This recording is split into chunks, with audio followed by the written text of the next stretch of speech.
ان کو جس طریقے سے جیلوں میں رکھا گیا، عدالتیں لوٹ لی گئیں، مطلب کہ ہر میدان میں ترقی ہوئی انسانی حقوق کو پامال کرنے میں. لیکن یورپی یونین بھی خاموش رہا، جی ایس پی پلس کا کمیشن جو ہے وہ بھی خاموش رہا.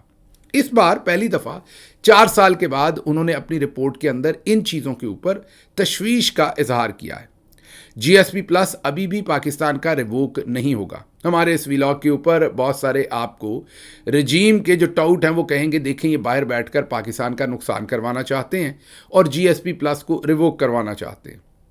اگر یورپی یونین کے یہ مفاد میں ہوتا کہ پاکستان کے اندر ہیومن رائٹس وائلیٹ نہ ہوں تو پاکستان کا جی ایس پی پلس 4 سال پہلے ہی ریووک ہو چکا ہوتا. لیکن جیسا میں نے آپ کو کہا کہ وہ تو ساتھ اس میں حصہ دار ہیں، انہوں نے تو رپورٹ چھپا کے رکھی ہوئی ہے، اس لیے ابھی بھی یہ تشویش کا اظہار ہی ہوگا. ہم ابھی سے آپ کو بتا دیتے ہیں آلدو کے بڑی سخت رپورٹ لکھی ہے جس میں انہوں نے کہا ہے کہ جبری گمشدگیاں، منمانی گرفتاریاں، میڈیا کی آزادی کا سکڑنا، فوجی عدالتوں سے سزائیں دلوانا، ان سب پر اور انسانی حقوق کی پامالی اور اپوزیشن لیڈر نام بھی لکھا گیا ہے former prime minister Imran Khan اور ان کے جو دوسرے ساتھی ہیں ان کی گرفتاریاں، ان کے اوپر جھوٹے مقدمات، یہ سب کچھ لکھ کے انہوں نے کہا ہے کہ ہمیں گہری تشویش ہے. اس کے باوجود دیکھ لیجئے کہ منافقت ایسی ہے کہ اس گہری تشویش کے باوجود یورپی یونین نے لوٹے ہوئے الیکشن کی رپورٹ جو ان کے اپنے مبصروں نے بنائی وہ ابھی تک وہ چھپا کے رکھے ہوئے ہیں. فی الحال مجھے لگتا ہے، آئی کوڈ بی رانگ، لیکن مجھے لگتا ہے کہ جو پاکستان کے اندر کرنٹ سٹیٹس ہے وہی ان کو فیور کرتا ہے، کیونکہ اس وقت کی جو رجیم بیٹھی ہوئی ہے وہ انہیں وہ تمام دینے کو تیار ہے جو کوئی بھی ڈیموکریٹکلی الیکٹڈ گورنمنٹ بیٹھ کر شاید اس طریقے سے پاکستان کے مفادات کے اوپر سودا نہ کرے. یاد کیجئے عمران خان صاحب کی سٹیٹمنٹ جو انہوں نے کہا تھا کہ عاصم منیر کو پاکستان کے انٹرسٹ کی ذرا بھی پرواہ نہیں ہے، وہ صرف اور صرف مغرب کو خوش کرنا چاہتے ہیں. اگر آپ یہ سب کچھ دیکھیں جو جی ایس پی پلس کی پچھلے سالوں کے اندر سے رپورٹس ہیں، اس سال بھی تشویش ہے. میں نے آپ کو پہلے ہی بتا دیا کہ ہوگا کچھ نہیں، بس تشویش کا اظہار ہوگا. اور پھر یورپی یونین کی الیکشن مبصرین کی رپورٹ اور اس کے ساتھ ساتھ کامن ویلتھ کی، سب کچھ کو اگر آپ اکٹھا دیکھیں تو آپ کو سمجھ آ جائے گی کہ وہ اپنے مفادات کا یہاں تحفظ کر رہے ہیں. مطلب آج ہی ایک بہت ہی اور حیرت انگیز بات میری نظر سے ٹویٹر کے اوپر گزری.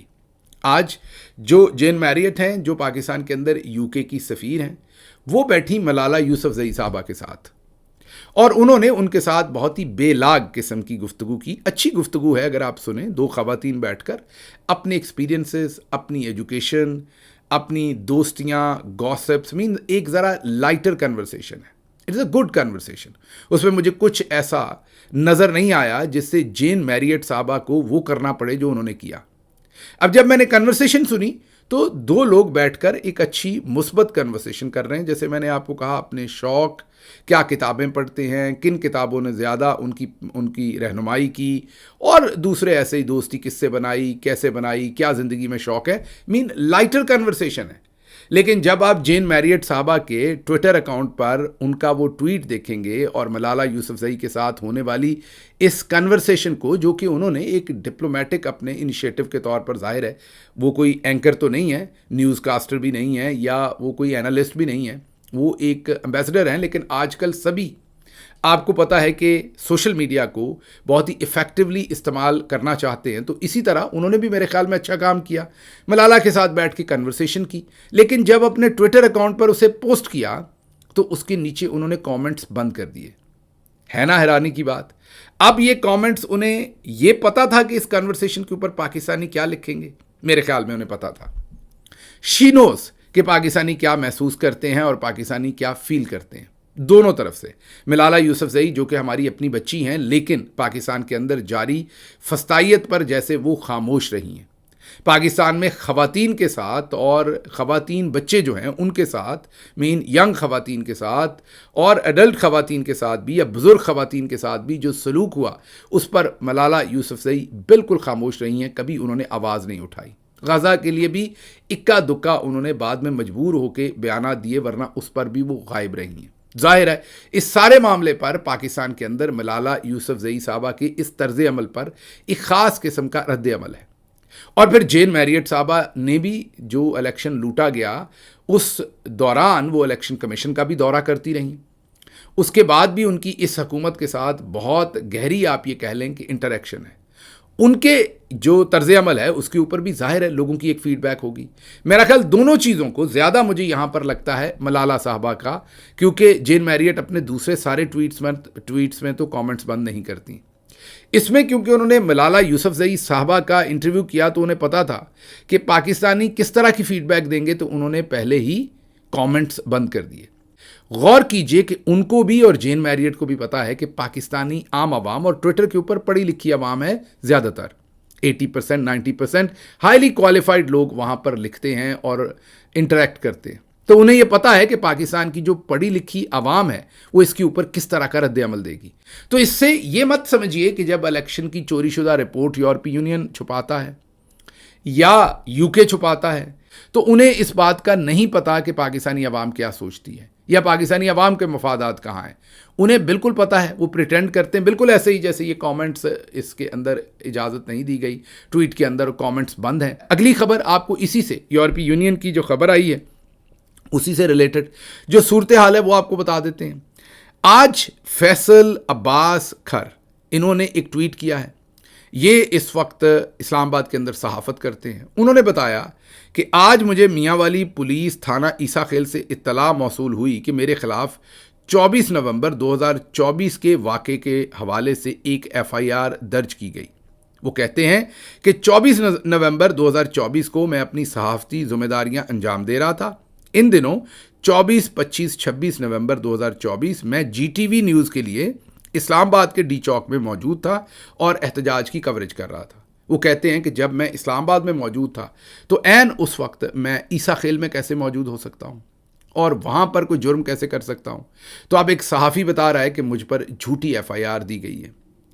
اگر یورپی یونین یا کامن ویلتھ یا GSP+ کا جو کمیشن ہے ان کو ذرا بھی پرواہ ہوتی کہ پاکستان کے اندر جو انسانی حقوق کی پامالی ہو رہی ہے تو اس طرح کے واقعات کے اوپر فوری نوٹس لیا جاتا.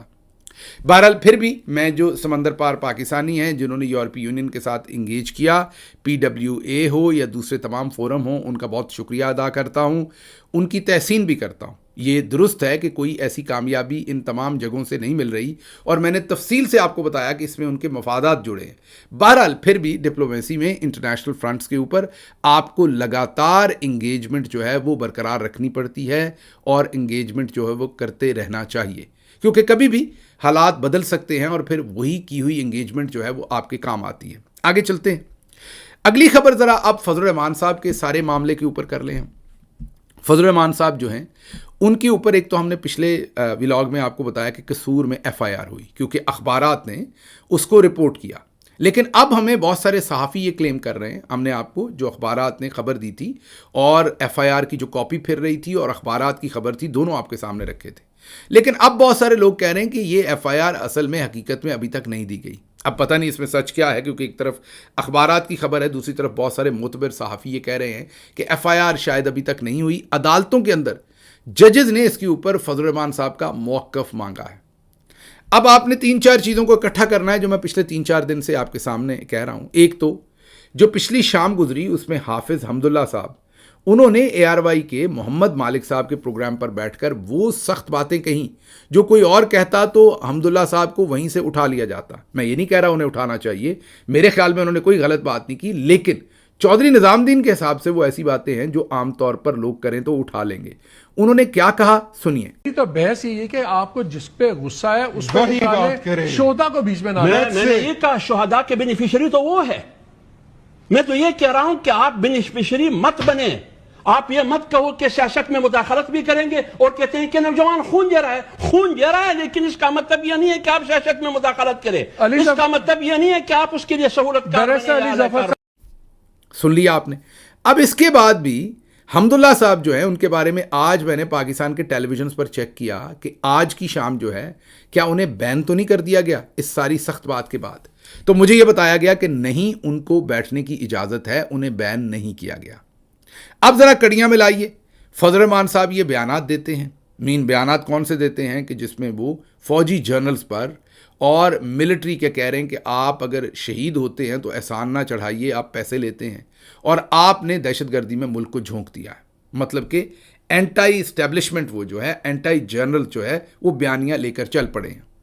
انہوں نے یہ بیانیہ دیا کہاں ہے؟ قصور میں، پنجاب کے اندر. انہیں وہاں پر جلسے کی اجازت بھی ملی، انہوں نے بھرپور جلسہ بھی کیا، اس میں تقریر بھی کی، اور ابھی تک جلسے کے منتظمین جو ہے نہ ان پر ایف آئی آر ہوئی نہ ان کو پکڑا گیا. میں یہ نہیں کہہ رہا کہ ایسا ہونا چاہیے، بالکل نہیں ہونا چاہیے، انہوں نے کوئی ایسی غلط بات نہیں کی، لیکن میں ماضی میں ہونے والی چیزیں آپ کے سامنے رکھ رہا ہوں.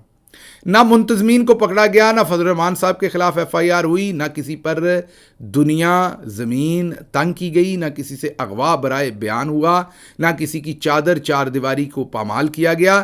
اور آپ نے دیکھا کہ جو نون لیگ اور پیپلز پارٹی کے بیانات آئے ان میں بھی فضل الرحمان صاحب کا احترام مد نظر رکھا گیا. ہاں یہ الگ بات ہے کہ جو کرنل صاحب ہیں انہوں نے کچھ چیپ قسم کے کریکٹر جو تھے وہ بھی مولانا کے اوپر چھوڑے. وہ تو ان کی مطلب ان کی جو ٹیسٹ ہے، ہمارے پاکستانی ملٹری جنرلز جو نیچے سٹاف رکھا ہوا ہے کرنل اور بریگیڈیئر، اکثر ان کا ٹیسٹ ہی اتنا پور ہوتا ہے کہ وہ پھر فیاض الحسن چوہان اور اس طرح کے لوگوں کو آپ پر چھوڑتے ہیں. دیٹ ڈپکٹس دیئر ٹیسٹ کہ وہ کس طریقے سے معاملات کو ہینڈل کرنا چاہتے ہیں. لیکن بہرحال واپس آتے ہیں تو حافظ حمداللہ صاحب کا یہ سخت بیان، پھر سے فضل الرحمان صاحب کا بیان، اور جے یو آئی فے کا یہ کہنا کہ ہم اس پر معافی نہیں مانگیں گے، پنجاب کے اندر انہیں جلسہ کرنے دینا اور وہاں سے یہ بیان دینے دینا، اس کے بعد بھی ستے خیریں رہنا، اس کے بعد بھی فضل الرحمان صاحب کا کشمیر کے مذاکرات کے اندر کلیدی کردار رہنا بلاول زرداری کے ساتھ. یہ سب کچھ کیا بتاتا ہے؟ یہ سب کچھ ہمیں یہ بتاتا ہے کہ فضل الرحمان صاحب کو لانچ کیا گیا ہے جو سپیس پی ٹی آئی نے کم کی ہے. آپ کو یاد ہوگا کہ پنجابی فلمیں پتہ نہیں آپ نے دیکھی ہیں یا نہیں، اگر دیکھی ہیں تو اس میں ایک فیمس ڈائلاگ ہوتا تھا، اس میں جو بھی ہیرو ہوتا تھا سلطان راہی یا کوئی اور، وہ چوک میں یا حویلی میں آ کے کہتا تھا اوئے جگیردارا میری بہن دا دوپٹہ واپس کر دے. وہ بہن واپس نہیں مانگتا تھا، صرف دوپٹہ واپس مانگتا تھا. اس بات پہ غور کیجئے کہ جاگیردار نے بہن اٹھائی ہوتی تھی لیکن وہ بہن کا دوپٹہ واپس مانگتا تھا، بہن واپس نہیں مانگتا تھا. یہ اصطلاح کیوں استعمال کر رہا ہوں کہ فضل الرحمان صاحب کو بھی اگر کچھ کرنا ہے تو انہیں بہت واضح طور پر پتہ ہے کہ انہیں کیا کرنا ہے. ان کے پاس بہت ساری اسٹریٹ پار، اس میں کوئی شک نہیں کہ مدرسے کے بچے ہیں اور دوسرے ہیں موجود ہیں. انہیں یہ بیان بازی سے پہلے کیا کرنا تھا، تحریک انصاف نے انہیں متعدد بار اپروچ کیا. یاد کیجئے کہ 26ویں آئینی ترمیم پر تحریک انصاف کے ساتھ وہ ملاقاتیں کرتے رہے. ایک طرف سلمان اکرم راجہ صاحب ہوتے تھے، دوسری طرف گور خان صاحب اور اسد کیسر صاحب جو مین روئے رواں تھے، ان کو بیوقوف بناتے رہے. میں نے ان کو تب بھی جو اعلیٰ ترین ہمارا فورم تھا پولیٹیکل کمیٹی، اس میں بتایا تھا کہ آپ اس میں عمران خان کا پولیٹیکل کیپٹل استعمال کر رہے ہیں، فضل الرحمان سے آپ کو کوئی خیر نہیں ملے گی، شر ملے گی. وہ آپ کو استعمال کریں گے. لیکن ہمارے اکابرین کو لگتا تھا کہ ہماری اسیسمنٹ غلط ہے اور وہ ان کے ساتھ جا کے جڑ کے کھڑے رہے.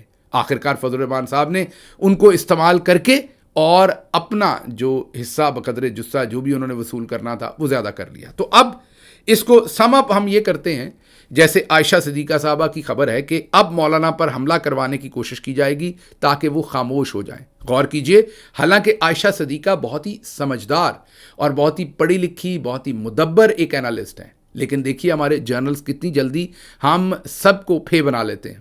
انہوں نے عائشہ صدیقہ صاحبہ کو بھی پھے بنا لیا. فضل الرحمان صاحب کوئی آرگینک یا کوئی ریئل یہ بیان بازی تھوڑی کر رہے ہیں.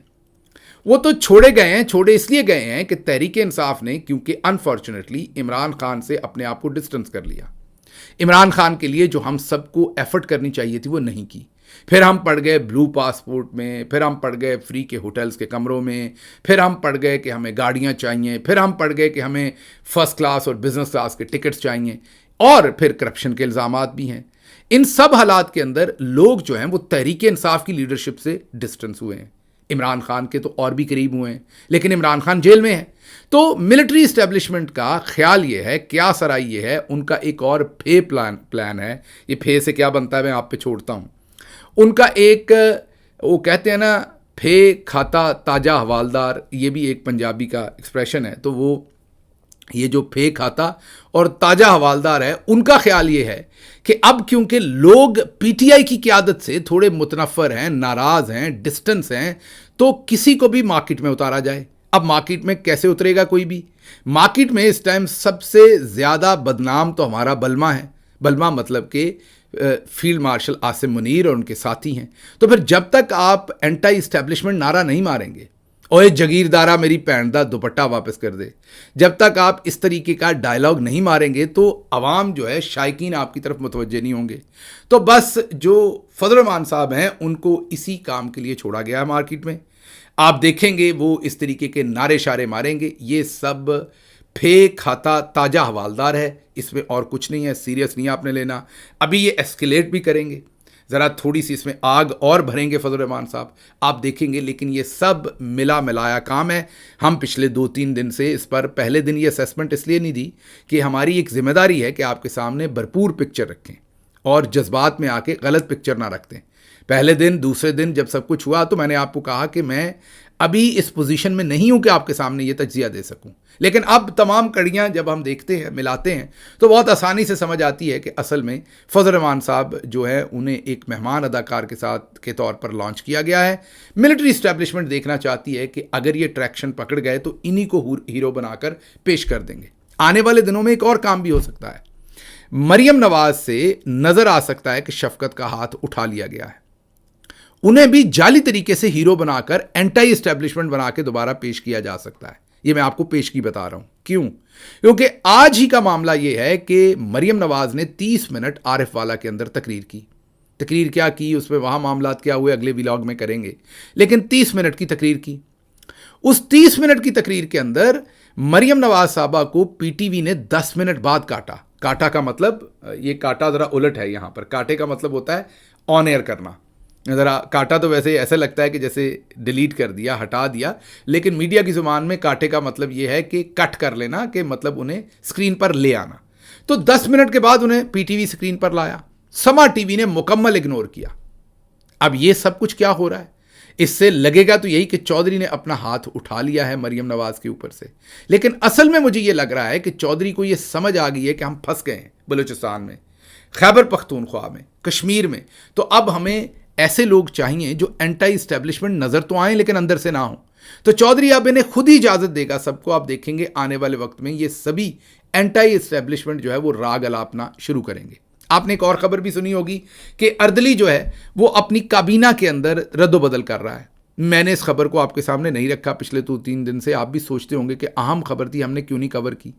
میری ہنسی اس بات پہ نکل جاتی تھی کہ کون سا اس کابینہ کے اندر انہوں نے کسی نیلسن منڈیلا کو لا کے بٹھا لینا ہے یا ایلان مسک کو لا کے بٹھا لینا ہے.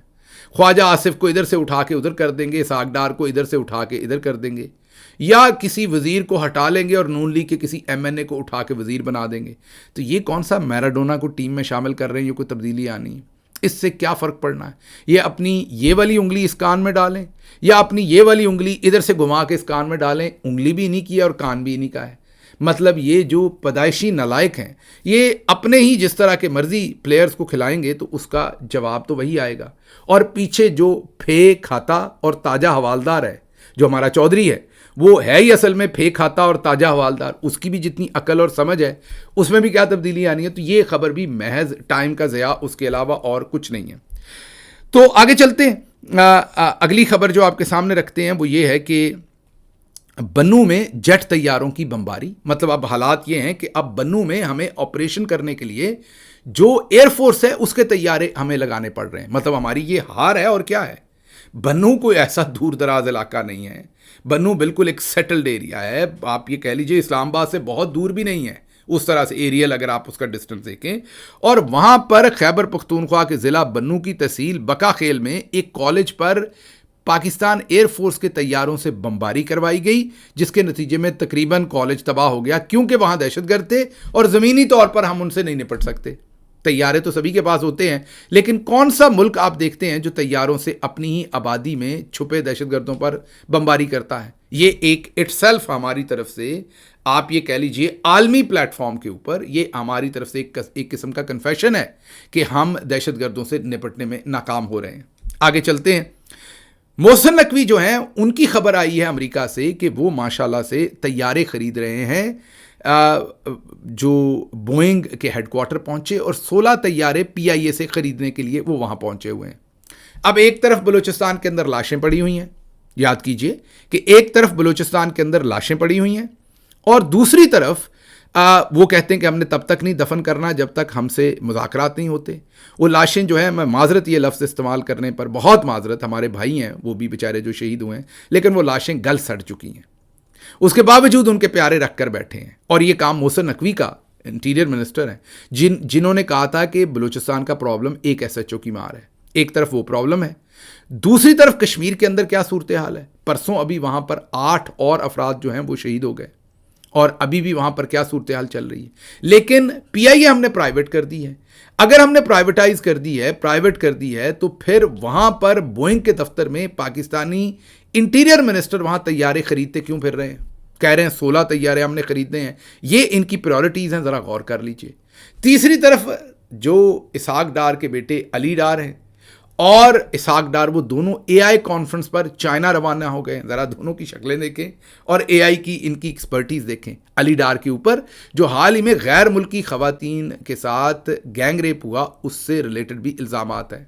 اور ظاہر ہے ایک ماموں ہے رضا ڈار کا اور ایک نانا ہے, اور دونوں AI کی کانفرنس میں جا رہے ہیں. لیکن آپ کو مزے کی بات بتائیں, یہ تصویر بھی چودھری نظام الدین نے میڈیا کو دی اور سوشل میڈیا کو دی. یہ آج کی ہماری اندر کی خبر ہے کہ ان کے ذرا لتے لیں, یہ وہاں AI کی کانفرنس میں کیا کرنے جا رہے ہیں. یہ بھی ذہن میں رکھیے, یہ بھی وہ جعلی ہیرو بنانے والا سین ہے. ان کو اب اینٹائی اسٹیبلشمنٹ بنا کر پیش کیا جا رہا ہے. تو اور بھی بہت کچھ تھا جس کے اوپر ہم نے بات کرنی تھی, لیکن ذرا وقت پہلی خبر پر زیادہ ہو گیا. آخر پر چلتے چلتے آپ کے سامنے یہ تصویر رکھتے ہیں. جو تصویر ہے ہمارے فیلڈ مارشل سید عاصم منیر تمغہ امتیاز ملٹری کی, مل رہے ہیں وہ طیب اردگان صاحب کو. ایک تو مجھے سمجھ نہیں آئی کہ کووڈ تو آج کل ہے نہیں, طیب اردگان صاحب کو اتنا فکر کیا پڑ گئی اتنی کہ وہ خود کہاں بیٹھے اور ان کو کہاں بٹھایا. مجھے تو ایسے لگ رہا ہے کہ ایک دوسرے سے ہاتھ ملانے کے لیے گاڑی پہ بیٹھ کے آنا پڑنا تھا, جتنا ڈسٹنس ہے دونوں کے درمیان میں.